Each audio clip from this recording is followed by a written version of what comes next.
아들 압살롬의 반역으로 인해서 왕의 자리에서 쫓겨나서 망명을 떠나게 되는 다윗의 신세는 참으로 처량했습니다. 세상에 아들이 아버지를 죽이려고 하다니 하면서 자괴감을 가지고 터벅터벅 하염없는 도망의 길을 걸어가는 그의 곁에는 대부분의 신하들은 이미 압살롬을 따라 떠나버렸고 몇몇 마지막까지 다윗과 함께하는 충성 신하 소수만이 곁을 지키고 있었습니다. 그 부하들과 함께 감람산을 꼭대기를 지나가고 있을 때에 저기에서 한 사람이 나귀에서 내려 무릎을 꿇고 다윗을 향해 예를 표합니다. 가까이 가보니 안면이 있는 사람이었습니다. 사울 집안의 오래된 종 시바라고 하는 사람이었습니다. 이 사람은 다윗 이전의 임금이었던 사울의 종이었고 요나단을 이어서 사울의 손자였던 무비보셋의 가문에까지 종을 하던 아주 연세가 지긋한 노종이었습니다. 그런데 그 시바가 간밤에 갑자기 정신없이 도망 나왔으니 아무런 무기나 제대로 된 음식도 챙기지 못했을 다윗 일행들에게 자신이 가지고 온 음식을 대접하며 예를 다해 다윗을 존중해 줍니다. 사무엘하 16장에 그 배경이 기록되어져 있습니다. 다윗이 마루턱을 조금 지나니 무비보셋의 사환 시바가 안장 지운 두 나귀에 떡 200과 금포도 100송이와 여름실과 100과 포도주 한 가죽 부대를 싣고 다윗을 맞는지라. 정말 급히 도망와서 제대로 끼니도 못 해결하고 여러 날 도망가고 있는 이 다윗 앞에 시바가 음식을 차리며 절을 하고 있으니 정말 감사했을 것입니다. 그래서 막 음식을 다윗과 부하들이 먹지 않았겠습니까? 이렇게 음식을 먹다가 아마 생각한 것 같아요. 좀 이상하다. 시바는 여기 있는데 시바의 주인은 어디 있는가? 그래서 물어봅니다. 왕이 가로되 내 주인의 아들이 어디 있느뇨? 너 사울의 종 아니냐? 그리고 지금은 무비보셋을 섬기고 있는데 도대체 무비보셋은 어디 있고 너 혼자 이래 와 있느냐? 이렇게 물은 것입니다. 그러자 시바가 다윗에게 말합니다. 시바가 왕께 고하되 예루살렘에 있는데 저가 말하기를 이스라엘 족속이 오늘 내 아비의 나라를 내게 돌리리라 하나이다. 무슨 말이냐면 이 무비보셋은 사울의 손자니까 다윗 이전의 왕족이었죠. 이 다윗이 지금 쫓겨나니까 뭐라고 말하냐면 예루살렘에서 이제 다윗은 쫓겨나고 결국 이 나라는 우리 할아버지, 우리 아버지의 나라였는데 이제는 내가 왕이다. 이제는 곧 이 나라가 내 나라가 될 거다. 이렇게 말해가지고 무비보셋을 데려오지 못하고 저 혼자 왔습니다. 이렇게 시바가 말한 것입니다. 다윗이 정말 괴로웠을 거예요. 다른 사람은 뭐 그럴 수 있죠. 정치라는 게 또 어제의 내 편이 오늘 또 원수가 되기도 하고 또 오늘의 원수가 또 내일 또 가장 가까운 또 우방이 되기도 하는 게 정치 세계라고 하더구만요. 그래, 많은 사람들은 그럴 수 있지. 그렇지만 무비보셋 이 사람아, 이 녀석아, 어째 너가 그럴 수 있느냐? 너희 아버지 요나단하고 나하고 어떤 사이냐? 내가 먼저 죽으면 너가 우리 가문을 도와주고 내가 먼저 죽으면 너가 우리 가문을 도와달라고 그렇게 피로 맹세했던 가족이 너희 아버지하고 나 사이인데 이놈아 다른 사람은 다 쿠데타가 일어났다 할지라도 거기 달라붙더라도 너는 나를 따라왔어야지. 이 나쁜 녀석 하면서 다윗이 참 분해하고 안타까워합니다. 그리고는 시바에게 만일 만일 예루살렘 땅을 다시 내가 회복하면 사울의 모든 땅은 다 네 거다 하고 시바에게 그것을 주겠다고 약속합니다. 왕이 시바더러 이르되 무비보셋에게 있는 것이 다 너의 것이니라. 다윗이 너무 분했던 것입니다. 무비보셋, 이 시바의 주인인 이 무비보셋은 말씀드렸듯이 이스라엘 첫 번째 임금 사울의 아들 요나단의 아들이었습니다. 그러니까 사울의 손자였고 맞손자였습니다. 그 집안의 종손이라 볼 수 있습니다. 특별히 이 다윗과 이 무비보셋의 아버지 요나단은 아주 정말 생명을 나눈 성경에서 대표적인 우정의 사람입니다. 그런데 어느 날 사울 임금이 길보아산에서 블레셋과 싸우다 전사하게 됩니다. 참 안타깝게 죽지요. 결국은 너무 큰 상처를 입어서 자결의 형식을 띠며 죽습니다. 그리고 이 무비보셋의 아버지 요나단도 바로 그 길보아 전투에서 죽습니다. 대부분의 삼촌들도 그 전쟁에서 다 죽습니다. 이 무비보셋은 그때 나이가 4-5살밖에 안 된 어린 아이였습니다. 이 무비보셋의 아버지와 할아버지가 다 죽고 이 사울 왕족이 멸망하게 되었다는 소식을 궁궐에서 이 무비보셋을 젖먹이고 돌보던 유모가 듣습니다. 얘가 왕족의 자식이니까 이제 며칠 뒤는 블레셋 사람이 와가지고 이 왕족은 다 죽일 텐다, 이런 생각 때문에 이 아이를 밤에 말에 태워서 도망을 가는데 이 유모가 말을 잘 운전 못했는지 그 말을 잘 못 부렸는지 그만 이 어린애가 떨어집니다. 떨어져가지고 다리 두 쪽이 부러집니다. 미리 이렇게 좀 정리하고 오랫동안 치료했으면 이 아이가 괜찮았을 텐데 도망가는데 지금은 다리가 문제가 아니죠. 목숨이 달렸으니까 그냥 방치하며 키우게 됩니다. 병원도 함부로 갈 수가 없었나 봐요. 그 결과 이 무비보셋은 어린 시절부터 평생 걷지를 못하게 됩니다. 중증 장애인이 되는 것이죠. 그렇게 세월이 흘러갔습니다.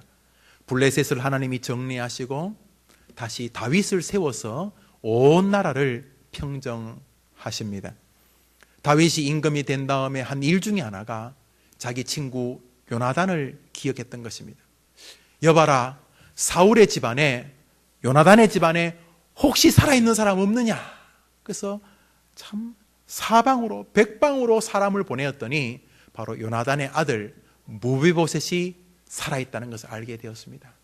데려오너라. 데려왔어요. 얼마나 떨렸겠어요. 여러분, 패망한 왕족들은 살 수가 없어요.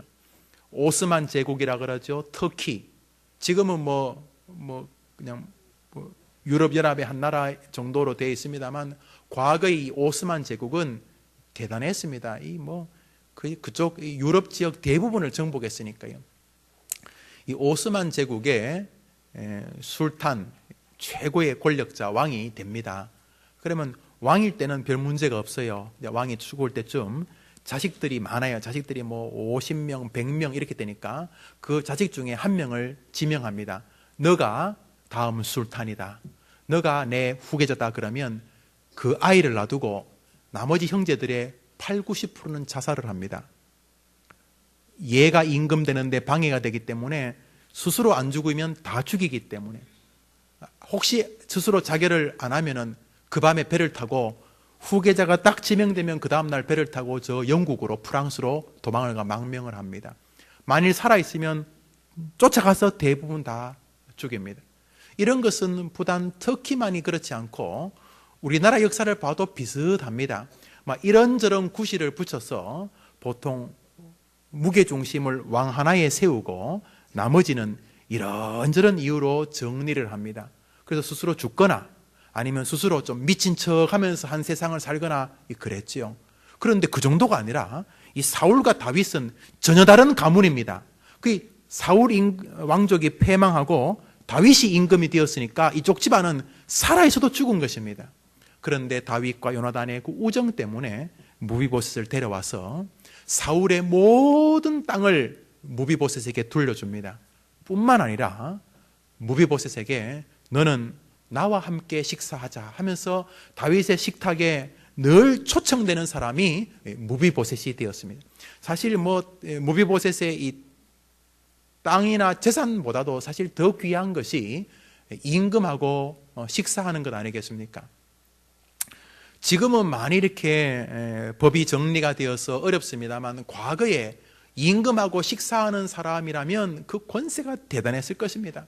지금도 대명천지에 법이 있고 지금 현재 대통령께서는 이제 정권 말기가 되어서 이리저리 동네북처럼 좀 어려운 면이 계십니다만 이제 몇 개월 후면 이제 또 새로운 대통령이 생기겠죠.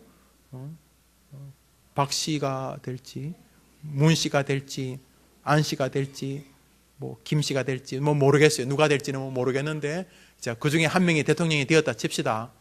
그래서 이제 대통령이 된 그날 전화를 제기했다 칩시다. 김 목사님, 아이고 누구십니까? 제가 누굽니다. 아이고 대통령 어떻게 전화하셨습니까? 그저 제가 대통령도 퇴직이라 그럽니까? 퇴임. 제가 퇴임할 때까지 그 목사님께서 청와대에서 저하고 좀 식사를 좀 같이 할 수 있겠습니까? 매일 아침 저녁은 어려우니까 조차는 저하고 좀 하시면 좋겠습니다. 아마 이러다 칩시다. 그러면 굳이 안 갈 생각은 없어요. 제가 대통령하고 5년 동안 아침마다 밥을 먹는다는 소문이 나면은 우리 교회는 매주 몇백 명씩 등록할 겁니다. 아마도 내 아들 취직부터 우리 회사가 또 내가 최신에 개발한 것이 무엇인데 부터 시작해서 대통령에게 어떤 식으로든지 직접 간접으로 마음을 전달해 주기를 바라서 안 그렇겠습니까? 예. 여러분, 무비보셋은 다윗과 함께 식탁에서 음식을 나누었기 때문에 아무도 무비보셋을 함부로 대하지 못했을 것입니다. 그러면서 다윗이 또 한 것이 사울의 집안의 오래된 종이었던 시바를 데려와서 이 무비보셋을 섬기게 했습니다. 시바는 할아버지, 아버지, 손자까지 대를 잇는 아주 노련한 종이었습니다.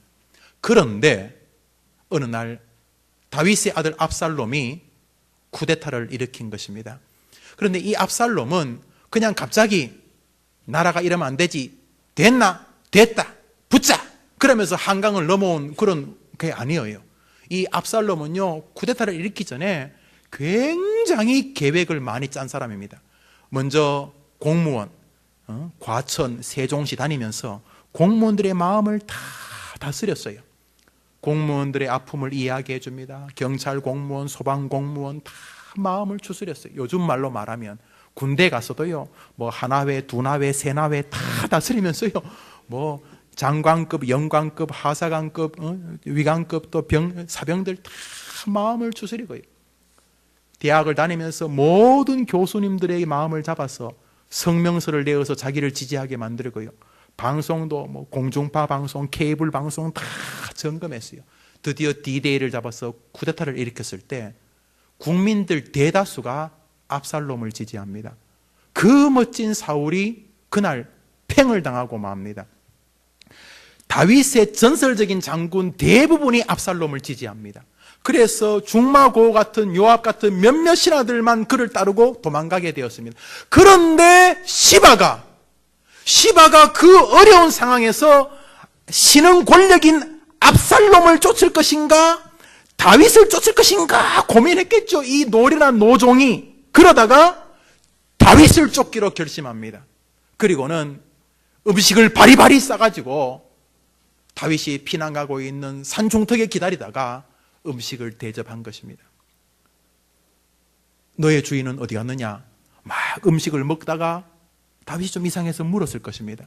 그랬더니 하는 말이, 그놈은 말입니다, 배은망덕한 놈입니다.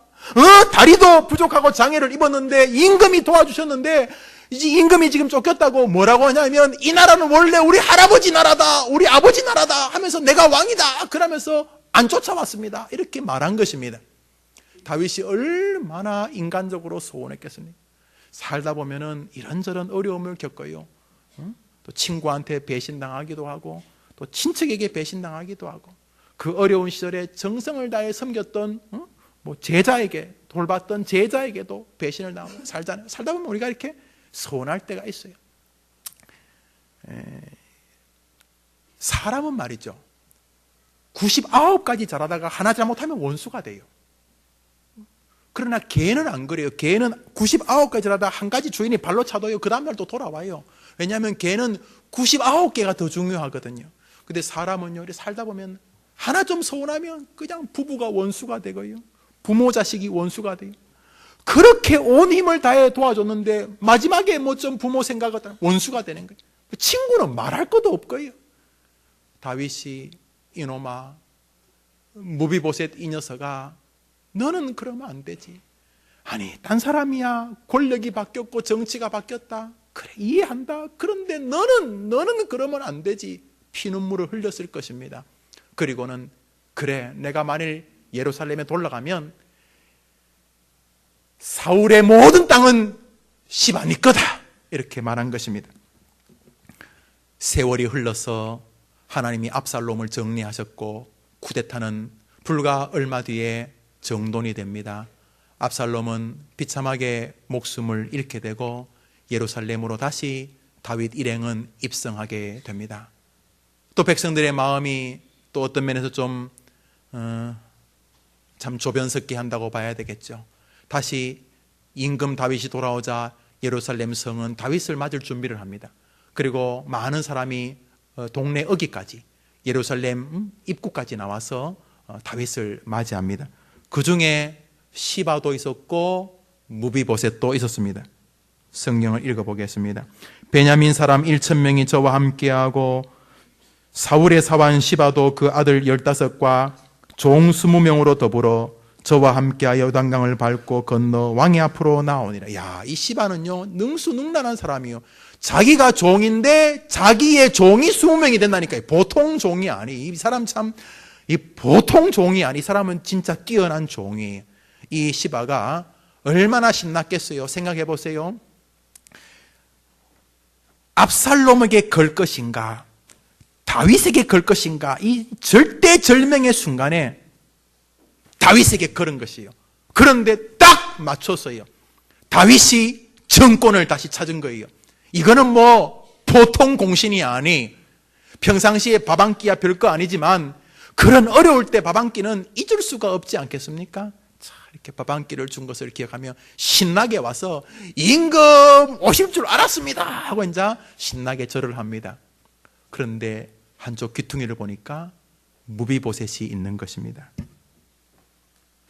제가 25절을 읽습니다. 제가 24절을 읽겠습니다. 여러분 25절 읽으시길 바랍니다. 사울의 손자 무비보셋이 내려와 왕을 맞으니 그는 왕이 떠난 날부터 평안히 돌아온 날까지 그의 발을 맵시내지 아니하며 그의 수염을 깎지 아니하며 옷을 빨지 아니하였더라.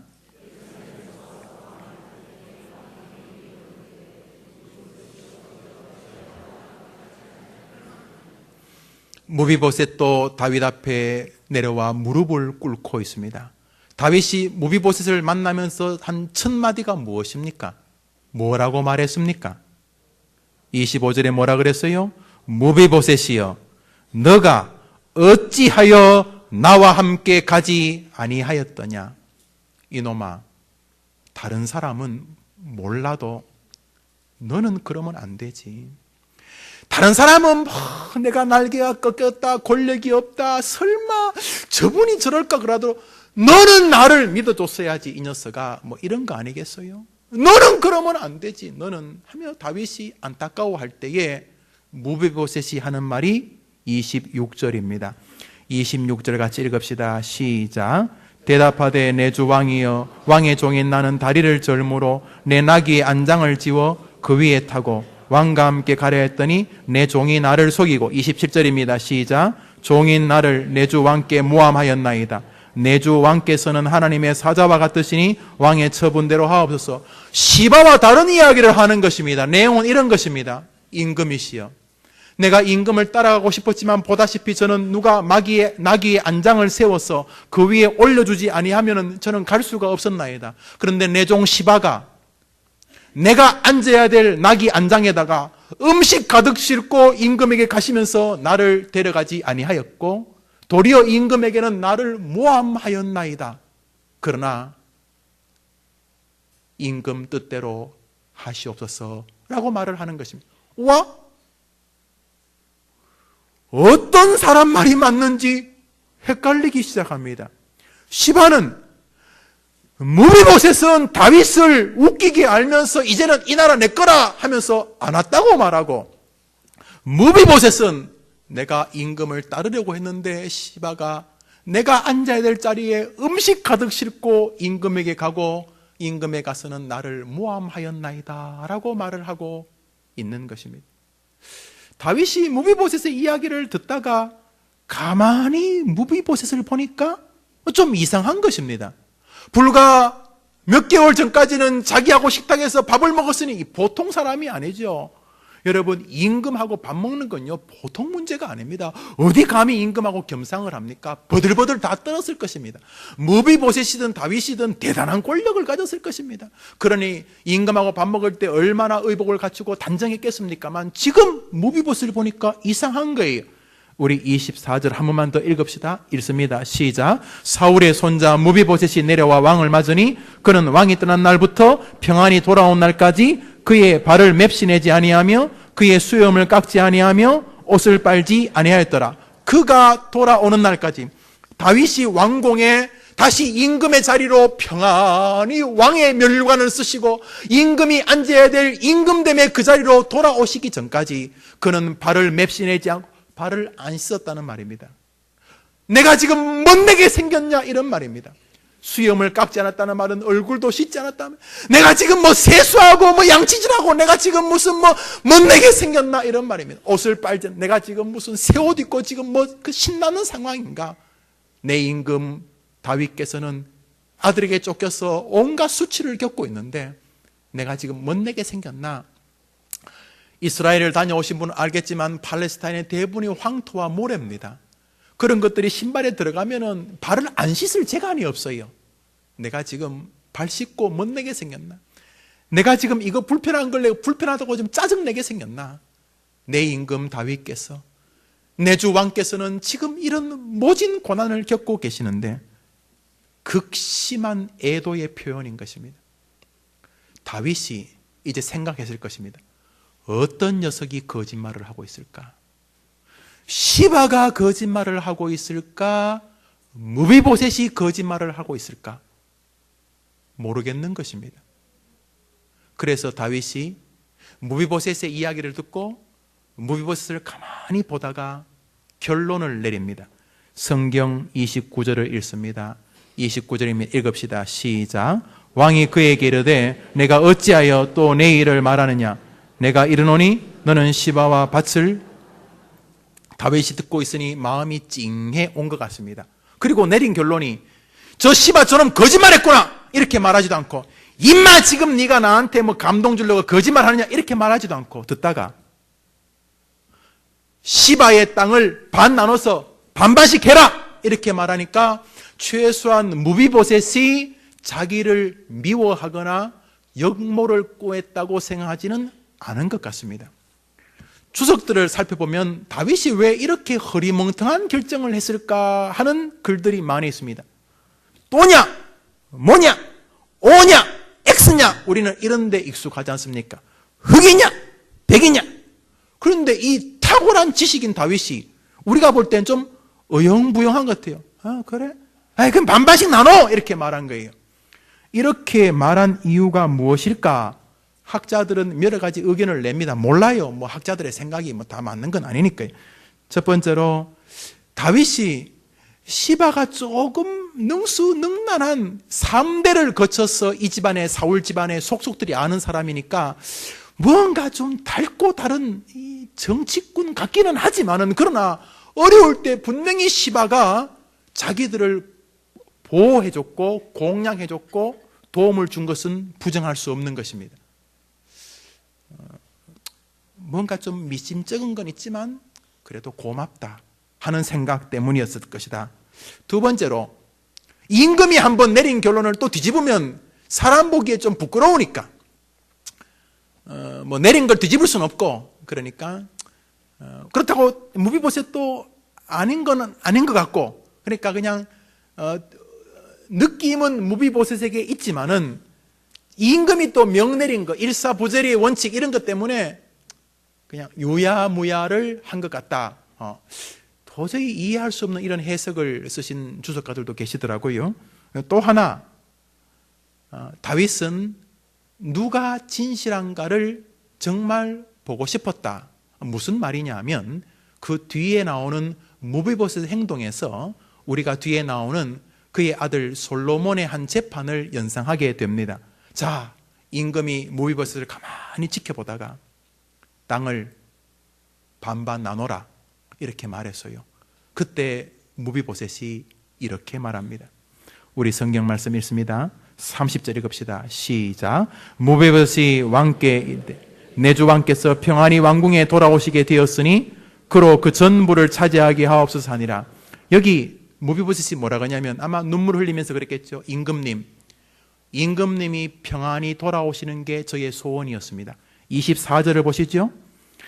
왕이 떠난 날부터 평안히 돌아오는 날까지 그의 발에 맵시를 내지 않고 수염을 깎지 않고 옷을 빨지 않았다. 이 무비보셋의 마음은 임금이 평안히 왕의 자리로 돌아오는 것이었어요. 무비보셋이 뭐라 그러냐면 그래 반반 나눠라 이렇게 말하는 것은 이쪽 저쪽을 다 받아주겠다는 뜻 아니겠습니까? 그때 무비보셋이 한 말은 이 말입니다.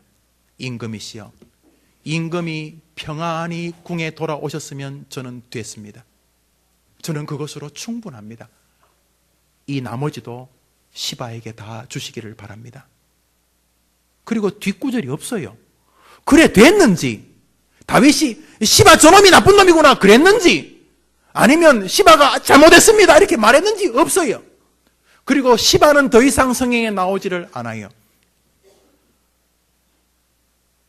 아마도 성경이 이 사건을 기록한 것은 무비보셋의 진정성과 다윗을 향한 사랑을 고귀하게 여기셨기 때문으로 보여집니다. 무비보셋은 계속 성경에 나옵니다. 제가 성경을 좀 읽겠습니다. 역대상 8장입니다. 넬은 기스를 낳고 기스는 사울을 낳고 사울은 요나단과 말기수아와 아비나답과 에스바알을 낳고 요나단의 아들은 무립바알이 바로 무비보셋입니다. 무비보셋은 미가를 낳고 해서 계속 가문이 이어집니다. 사울의 집안은 다 절단 났고 그날 무비보셋이 다윗에게 칼을 맞았으면 사울의 집안은 끝나는 것입니다. 안 끝났습니다. 이스라엘의 가장 용맹한 집안 중에 하나가 이 베냐민 지파, 이 사울 지파입니다. 특별히 이들은 활 쏘는데 굉장히 능한 사람이었어요. 전쟁으로 말하면 특공대, 공수여단, 해병대 이런 아주 전쟁에 굉장히 능숙한 인물들이었습니다. 이 베냐민 지파, 무엇보다 우리 가지고 있는 신약 성경의 절반을 기록한 사도 바울, 그가 바로 무비보셋의 후손인 것입니다. 왕을 사랑하는 마음을 존귀히 여겨 주셨던 것입니다.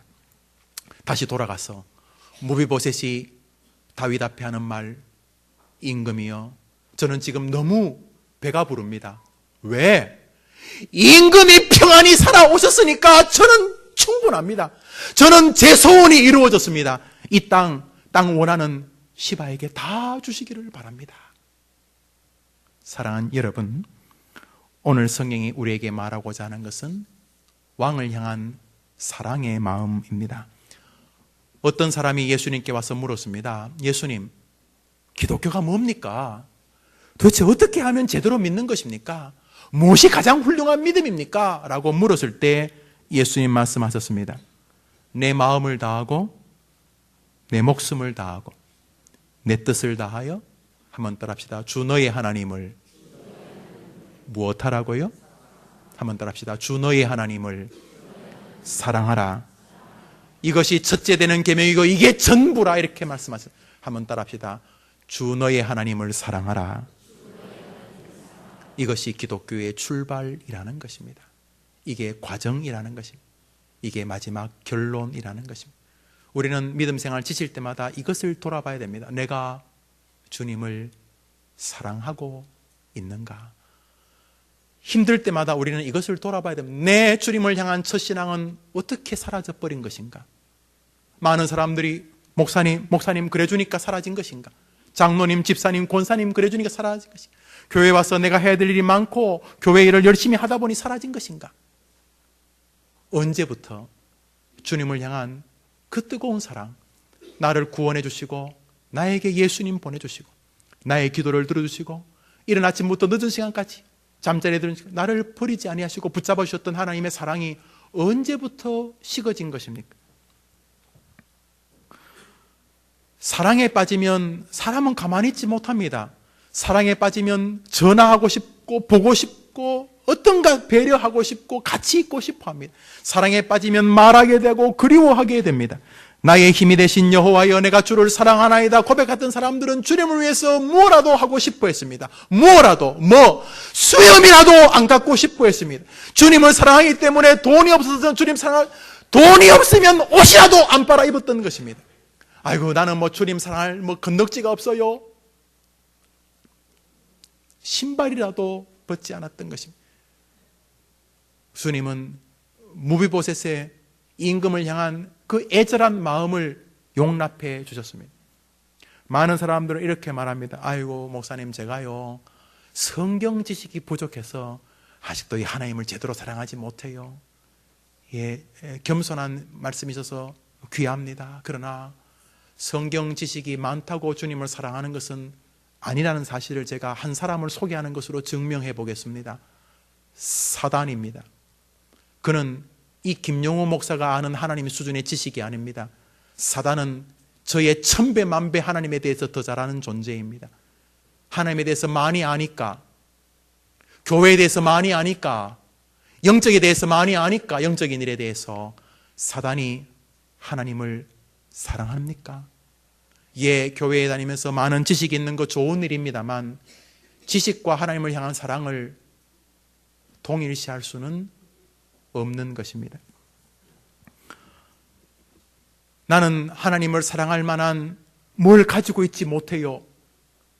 돈도 없고 무슨 재주도 없고요. 그렇구만요. 무비보셋은 피난 가는 다윗을 위해서 할 게 아무것도 없었어요. 그냥 다리가 성했으면 같이 가서 다윗의 원수에게 화살이라도 한 방 날리다가 자기가 화살 맞고 죽는 그런 거라도 할 텐데, 아니면 다윗이 힘들 때 물이라도 한 잔 떠줘서 다윗에게 목을 축이도록 도와줄 텐데 못했어요. 다윗이 도망가는데 같이 따라가 줘서 다윗 사는데 이불이라도 펴줄 수가 없었다니까요. 그런데 다윗은 무비보셋의 사랑을 받아들였어요. 가만히 보니까 다윗이 아파하는 것을 같이 아파하고 있었던 거예요.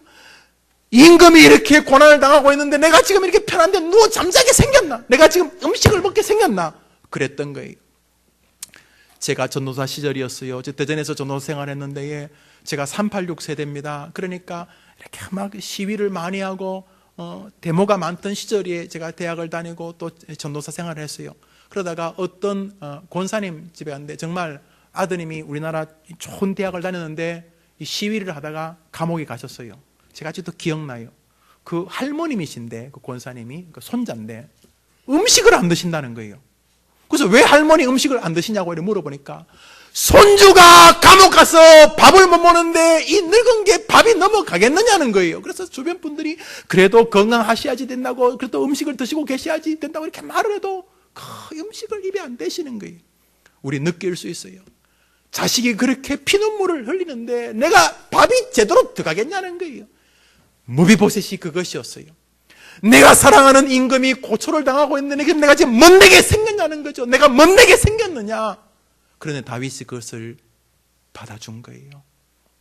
다윗이 다시 무비보셋을 존귀한 자리에 세웠고 무비보셋의 후손을 바라볼 때 하나님이 그 가문에 복을 주셨다는 것을 발견하게 되는 것입니다. 예수님께 묻습니다. 무엇가 제대로 된 율법을 지키는 겁니까? 뭐가 제일 훌륭한 믿음입니까? 너는 힘을 다하고 뜻을 다하고 네 생명을 다하여 주 너의 하나님을 사랑하라. 예수님께서 부활하셨습니다. 부활하기 전에 다 배신하고 도망갔어요. 그때 갈릴리 바다에 예수님 나타나셨어요. 다시 베드로 만났어요. 베드로 얼마나 부끄러웠겠어요. 떨렸겠지요. 죽은 분이 정말 손에 못자국 채로 살아나셨으니까. 베드로 앞에 주님 하나 물으셨습니다. 베드로야, 요한의 아들 시몬 베드로야, 너가 나를 무엇하느냐? 사랑하느냐? 버들버들버들 떨렸을 거예요. 몸도 떨리고 마음도 떨리고 부끄러워서 떨리고 그랬을 거예요. 그러나 저는 요한복음 21장 다윗의 이 베드로의 고백이 진실한 고백이라고 믿습니다. 주여 그러하외다. 내가 주님을 사랑하는 줄 지금 주께서 아시지 않습니까? 나를 꿰뚫어 보시는 분이 뭘 모르시겠습니까? 잠시 침묵이 흘렀습니다. 주님 두 번째 질문하셨습니다. 베드로야, 너가 나를 이 모든 것보다 더 사랑하느냐? 동일한 질문이셨습니다. 베드로가 두려워 떨면서 주님을 사랑한다고 고백했을 때 주님은 인류에 주는 마지막 질문을 던지셨습니다. 해림교회 성도들아, 너가 나 예수를 너의 왕으로 사랑하느냐? 주님은 이 물음만 필요하신 것입니다. 이 대답만 요구하시는 것입니다. 무비보셋이 잘했다 못했다 아무 성경에 나오지 않고 오직 하나, 무비보셋이 다윗을 진정으로 사랑하고 있었다는 것을 그 땅보다 더 귀한 고백으로 오늘 증명하고 있는 것입니다. 어느 날 예수님 앞에 돈 많은 부자가 나왔습니다. 아마 재산이 많았나 봐요. 그리고 거기다가 명예도 좀 있었는데 종교적으로도 좀 뭔가 얻고 싶었나 봐요. 당대 최고의 선지자로 불리던 예수님에게 와서 좋은 모습을 보입니다. 예수님, 내가 어떻게 하면 제대로 된 신앙을 갖게 되겠습니까? 어떻게 하면 구원을 얻습니까? 이렇게 말합니다. 이렇게 해라 저렇게 했더니 제가 그거 다 했습니다. 이렇게 말합니다. 마지막으로 말한다. 너의 재산을 팔아 가난한 자에게 주고 너는 나를 따르라. 이렇게 말했을 때 그는 근심하며 돌아갑니다. 돈 때문에 돌아간 것이죠. 그런데 아더 핑크라는 분은 이 말씀을 이렇게 설교했습니다. 돈 많은 젊은 부자가 예수님을 따르지 못했던 것은 돈의 문제가 아니었습니다. 그것은 오직 하나 사랑의 문제였습니다. 그 젊은 부자 청년은 예수님을 향한 사랑이 돈을 향한 사랑보다 터무니없이 적었기 때문입니다. 여러분, 예수님은 우리에게 자신을 사랑하느냐고 자꾸 묻고 계시고 사랑하는 자에게 은혜를 베푸시는 것을 약속해 주고 계십니다. 많은 사람들이 하나님을 믿는 믿음을 지식이나 경험, 경륜, 교회 다녔던 시간으로 자꾸 점검하고자 합니다. 분명히 필요한 부분이 있습니다. 그러나 천사의 말을 하는 사람도 사랑 없으면 소용이 없고 울리는 꽹과리와 같고 아무것도 아니라고 말씀하신 것입니다. 주님, 그 영광스러운 하나님께서 낮고 낮은 우리에게 한 가지를 요구하십니다. 무비보셋이 자신의 임금 다윗을 사랑하듯이 만왕의 왕이신 우리 하나님을, 우리 구세주 예수님을 전심을 다해 사랑해 드리는 삶을 오늘도 요구하고 계시는 것입니다. 사랑하는 여러분, 어떤 책을 읽다 보니 그런 제목이 있더구만요. 하나님은 사랑에 눈이 멀으셨습니다. 좀 경박한 제목이지만 무슨 내용인지 압니다. 하나님은 우리의 사랑을 원하고 계십니다. 나는 하나님을 사랑할 그 넋지가 없어요. 수염이라도 깎지 마십시오. 나는 하나님을 사랑할 그 넋지가 없어요. 발이라도 씻지 마십시오. 나는 하나님을 사랑할 게 없어요. 마음이라도 같이 아파하십시오. 하나님의 이름이 이렇게 땅에 떨어지면 마음이라도 괴로워하십니다. 그러나 그것을 하나님은 곡식 수천 가마를 드리는 것 이상으로 소중히 받아 주실 것이기 때문인 것입니다. 우리 해림교회 성도님들이 세상의 유수한 교회 성도들처럼 무슨 큰 부자나 큰 권세가 없어도 마음으로 하나님을 사랑하고 어떻게 해서든지 하나님을 향한 사랑의 마음을 드리려고 하는 마음 하나만큼은 뒤처지지 않는 아름다운 주의 백성들이 되시기를 주의 이름으로 축복하는 것입니다. 한 가지로 말씀하고 마치겠습니다. 그러면 하나님 사랑하고 싶은데 어떻게 좀 구체적인 것은 뭐가 있습니까? 내가 어떻게 하면 하나님께서 내가 하나님을 사랑하는 걸 알겠습니까? 정말 수염을 안 깎을까요? 정말 발을 씻지 말까요? 정말 옷을 빨지 말까요? 이것은 주님을 영화롭게 하고 주님의 이름에 동참하고 주님의 고통을 같이 아파한다는 측면을 말하는 것인데, 하나님을 사랑하는 대표적인 것을 성경은 이렇게 말합니다. 누구든지 하나님을 사랑하노라 하고 그 형제를 미워하면 이는 거짓말하는 자니, 보는 바 그 형제를 사랑치 아니하는 자가 보지 못하는 바 하나님을 사랑할 수 없느니라. 어느 때나 하나님을 본 사람이 없으되 만일 우리가 서로 사랑하면 하나님이 우리 안에 거하시고 그의 사랑이 우리 안에 온전히 이루느니라. 보이지 않는 하나님을 무슨 재간으로 사랑할 수 있겠는가? 그러면서 성경이 뭐라고 하냐면, 눈에 보이는 형제를 사랑하는 것을 하나님은 마음에 우리가 수염을 안 깎고 발을 안 씻고 옷을 안 빠는 애씀으로 인정하시겠다는 것입니다. 다시 말씀드립니다.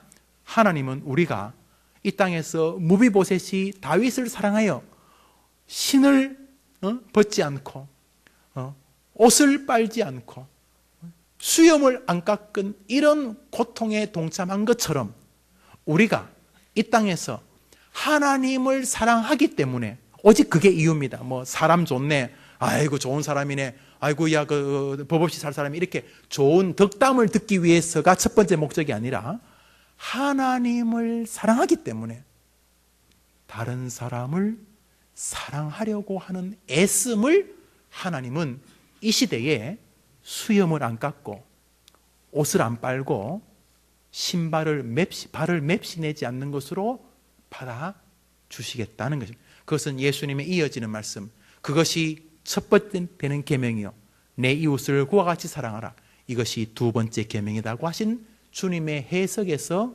이루어지는 것입니다. 사랑하는 성도님들, 월요일부터 시작되는 또 한 주간을 삽니다. 우리가 살면서 무비보셋 같을 때가 있어요. 정말 걸을 수도 없고 하나님을 향해서 뭔가 해드릴 것도 없고 어떻게 해야 될지도 모를, 그렇지만 드릴 게 있어요. 하나님을 사랑하는 마음 때문에 내 옆에 있는 사람들을, 내 가까운 이웃들을, 같은 성도들을, 동료들을 소중히 대하고 그냥 계산적으로 대하는 게 제일 편해요. 그렇지만 하나님 앞에 내가 수염 안 깎고 발에 맵시 안 내고 옷을 빨지 않는 마음을 주님이 원하시다는 것을 알기 때문에, 주님은 내가 주님 사랑하는 마음을 너무도 보고 싶어 하시기 때문에, 그 마음의 이유 때문에 다른 사람을 사랑하려고 오늘도 말 한마디, 행동 하나에도 주의를 기울이는 태도, 하나님이 그것을 하나님을 향한 우리의 신앙으로 보시겠다는 것입니다. 말씀을 맺습니다. 우리나라는 아이들이 태어나면 ABCD부터 가르치는 것 같아요. ABCD 가르치고 그 다음에 이제 국어, 기억, 니은, 디귿 가르칩니다. 그래서 아빠, 엄마, 아버지, 어머니, 할아버지, 할머니, 학교, 음식, 맘마 이런 거 가르칩니다. 이스라엘 사람들은 아이가 자라면 제일 먼저 가르치는 것 중에 하나가 쉐마라는 말입니다. 신명기 6장 5절 들으라 이스라엘이여, 쉐마 이스라엘, 이 말을 아이들에게 가르칩니다. 저는 보지 못했는데 우리 성지순례 가셨던 분들에게 이스라엘 아이들 불러서 이렇게 몇천 원 주면서 쉐마 한번 해보라 그러면 다 이렇게 갖고 골목 건데 갖고 딱 써가지고 쉐마 이스라엘 하면서 아이들이, 그 어린애들이 막 쫙 외운다는 거, 그게 대단하고 사진 찍고 오고 사진 찍고 온다는 얘기 이제 들었어요. 쉐마가 뭡니까? 아침 저녁으로 이스라엘 백성들이, 어린 아이들이 암송하게 하고 외우게 하는 그 말이 뭡니까? 이 기독교의 가장 핵심적인 구절, 그게 뭡니까? 쉐마, 이것입니다. 너는 마음을 다하고 성품을 다하고 힘을 다하여, 한번 따라합시다. 내 하나님 여호와를 사랑하라. 기독교는 그것입니다. 하나님으로부터 은혜를 받고 기도 응답을 받고 도움을 받는 것도 다 가치롭지만, 기독교는 하나님을 사랑하는데 출발이 있는 것입니다. 이번 한 주간 여러분이 주시는 그 사랑을 감격해 하면서 여러분도 무비보셋처럼 하나님을 향한 사랑의 한 주간으로 승리하게 되기를 주의 이름으로 축원합니다. 기도합시다. 하나님 아버지, 우리 모든 성도들에게 하나님을 향한 사랑의 은혜를 허락해 주옵소서. 예수님의 이름으로 기도합니다. 아멘. 우리 다 같이 일어나셔서 주기도성 찬송 후에 원로 목사님 축도하심으로 예배를 마칩니다.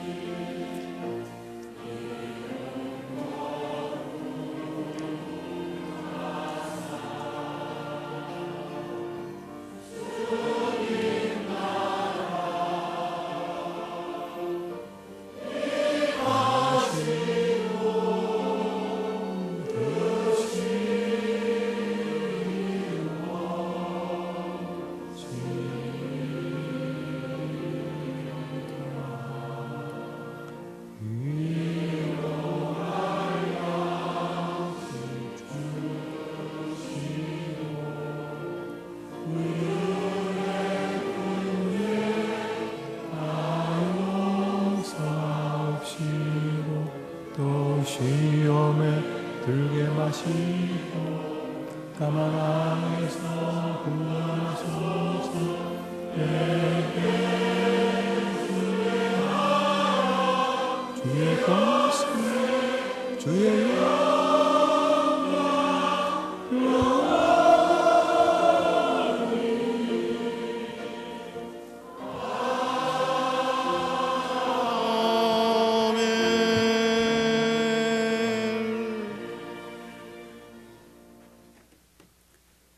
이제는 구주 예수 그리스도의 은혜와 우리들 배후에 계셔서 부단히 섭리로 역사하시는 하나님 아버지의 극진하신 사랑과 약할 때 힘주시고 무지할 때 깨우쳐 주시고 방황할 때 우리들에게 좋은 길 열어주시는 성령님의 위로하심과 교통하심이 오늘 말씀을 듣고 하나님을 진심으로 사랑해야 되겠구나 하는 생각을 가지게 된 모든 성도들 위해 이제로부터 영원토록 함께 있을지어다.